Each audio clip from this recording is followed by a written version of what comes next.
ఇది అన్యాయము. ఇదంతా ఒకే వర్గానికి మరి అవార్డులు ఇస్తున్నారు. అందువల్ల ఈ అవార్డు నేను తీసుకోనంటాం తప్పేమన్నా ఉందా? అసలు భారతరత్న ఇచ్చినటువంటి వాళ్ళు కూడా తిరస్కరించారు భారతదేశంలో.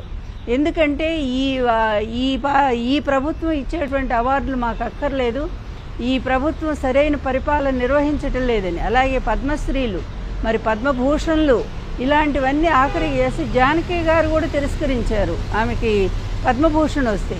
మరి అలాంటి వాళ్ళందరూ కూడా అదే మాట్లాడారు, సరిగ్గా ఈ ప్రభుత్వ వ్యవహారం సరిగ్గా లేదు కనుక మేము తిరస్కరిస్తున్నామని. ఆ విధంగానే పోసాని కృష్ణమురళి గారు కూడా తనకు వచ్చినటువంటి అవార్డును తిరస్కరిస్తూ న్యాయంగా రాలేదు, ఈ ఒకే వర్గం ఈ విధంగా నిష్పక్షపాతంగా వ్యవహరించకుండా ఈ విధంగా చేస్తుందని చెప్పి ఆయన విమర్శిస్తే, 5 ఏళ్ల నాడు ఎప్పుడో విమర్శిస్తే అది తీసుకొచ్చి ఈరోజు ఆయన మీద కేసు పెట్టి పాపం ఆయనకి ఎన్ని ఆపరేషన్లు అయినాయి అంటే అండి మాకు తెలుసు. అసలు గొంతు పోయింది. ఆయన దాదాపు 1 నెల రోజులు డాక్టర్లు మాట్లాడొద్దని చెప్పారు, అదేవిధంగా ఆపరేషన్లు అయినాయి.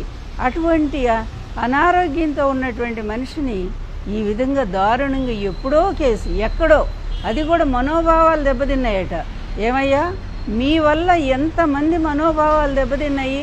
మీ వల్ల ఎన్టీఆర్ దెబ్బతినలేదా? మీ వల్ల నేను దెబ్బతినలేదా? రోజా దెబ్బతినలేదా? పార్టీలో జగన్ గారు తినలేదా? భారతమ్మ గారు తినలేదా? మీరు సాగించిన అకృత్యాలు, అరాచకాలు, అన్యాయాలు అన్నీనా? తప్పులన్నీ మీరే చేస్తారు. పోలీసుల మీద మీరు చేసిన దాడులు ఎంత భయంకరమైనవి, అవేమీ కేసులు లేవు, అన్నీ కొట్టేయించుకుంటారు. ఈరోజు ఒక్క మాట అన్నందుకు, తనకు వద్దన్నందుకు తీసుకెళ్ళి ఎక్కడో కడప జైల్లో పెడతారు. ఎంత దారుణం! 65 ఏళ్ల వయసున్న మనిషిని అప్పుడు కూడా అంతేగా, మీకు న్యాయం ఎక్కడుంది? 75 ఏళ్ల వయసు ఉన్నటువంటి వ్యక్తిని ఆ రోజు అన్యాయంగా దించి ఆయన ప్రాణాలు పోవటానికి ఆ రోజు కారకులయ్యారు.